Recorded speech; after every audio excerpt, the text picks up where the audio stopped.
নমস্কার, কেমন আছেন সবাই? আশা করি সবাই খুব খুব খুব ভালো আছেন। আজকে একটা বৃষ্টির দিন, সঙ্গে আজকে তো অবাক হওয়ারও দিন, কারণ আজকে আমার বাবা হঠাৎ এসেছে, তাও আবার প্রচণ্ড বৃষ্টিতে। আমি তো অবাকই হয়ে গিয়েছিলাম। আর সত্যি বাবা যখন চলে যায় কি মন খারাপ হচ্ছিল আমার। যখন আমি ছোটোবেলায় মামা বাড়িতে থাকতাম তখনও আমার যেরকম মন খারাপ হতো বাবা চলে গেলে, আজকেও সেরকম বাবা যাওয়ার সময় আমার মন খারাপ লাগছিল। আমি বাবাকে ততক্ষণ পর্যন্ত আজকে দেখেছি যতক্ষণ বাবা আমার চোখের আড়াল না হয়ে যায়। যাই হোক, চলুন আজকের দিনটা শুরু করছি। এখানে মা সবজিপাতিগুলো সব কেটে নিচ্ছে। আমি প্রথমে কাটতে বসেছিলাম, তারপর বাবা আসার পর আমি বাবার সাথে গল্প করছিলাম, তারপর আমি বাবাকে ছাড়তে চলে গিয়েছিলাম। তারপর এসে দেখি মায়ের এইসব কাটা হয়ে গেছে।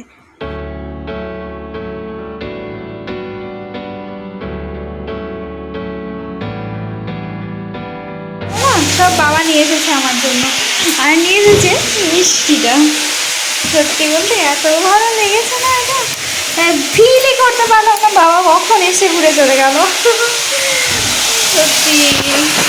চলুন এখন আলু পোস্ত রান্নাটা করি। মা ওখানে পোস্তটা আমার বেটে দিচ্ছে আর আমি ভেজে নিচ্ছি আলুটা। আলু একটু সামান্য সরষের তেল দিয়ে জিরে ফোড়ন দিয়ে বসিয়ে দিয়েছিলাম, আলু আর কাঁচা লঙ্কা। তো এটা দিয়ে বসিয়ে দিয়েছি, দিয়ে দেবো একটু নুন।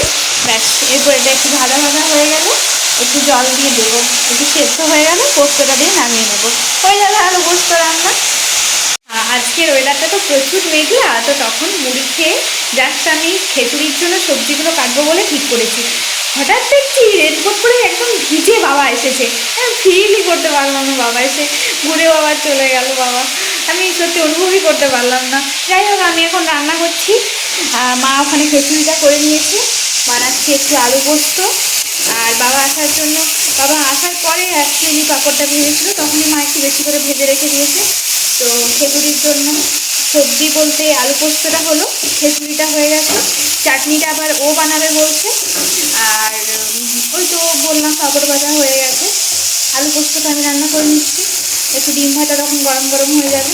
ব্যাস, আজকের মেনু এইরকম সিম্পল। চলুন একবার বাড়িটা আপনাদের দেখাই। বাইরেটাই ওয়েদারটা আপনাদের দেখলে মনে হবে মানে চারিদিকটা একদম বর্ষাকালের মতো লাগছে। এখন জলে কি হয়েছে চারিদিক, একদম ভিজে সব একসা। টমেটোটা দেখছেন, আমাদের এই টমেটোগুলো হয়েছে। চলুন এরপর যাই, আলু পোস্তটা রান্না করি।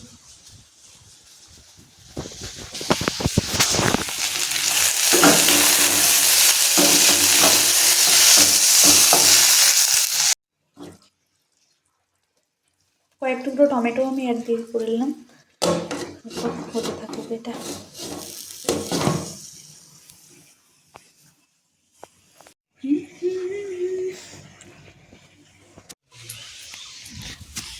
আলু পোস্ত আমার হয়ে এসেছে, আলুগুলো মোটামুটি সেদ্ধ ভালো মতো হয়ে গেছে। কেমন একটা আলু তুলে গরম আছে, এখানে তুলে রাখি, ভেঙে রেখে নেব। ভালো মতো সেদ্ধ হয়ে গেছে। তেলি চাটনি একদম রেডি। আর এখানে আমার আলু পোস্ত একদম শুকিয়ে কাট হয়ে গেছে। দারুণভাবে মা খিচুড়িটা আজকে বানিয়েছিল, বিভিন্ন রকম সবজিপাতি দিয়ে, তো বেশ ভালো লাগছিল।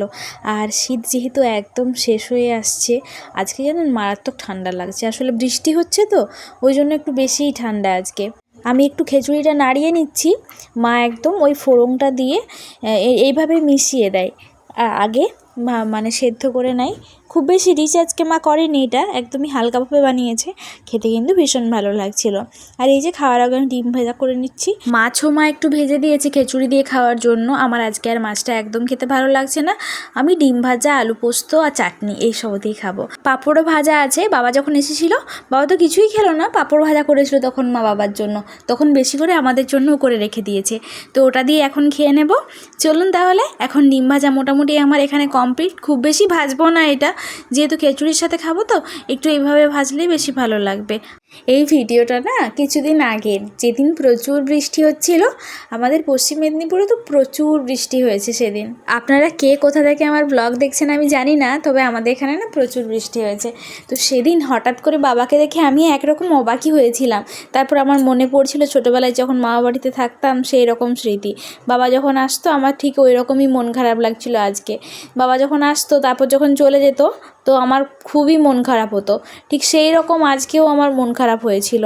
যাই হোক, এখন বিকেলবেলায় আমি একটু বাইরের দিকে বেরিয়েছি। দেখবেন আজ 2 দিন পর সূর্য দেখছি, তাও আবার এরকম বিকেলবেলায়।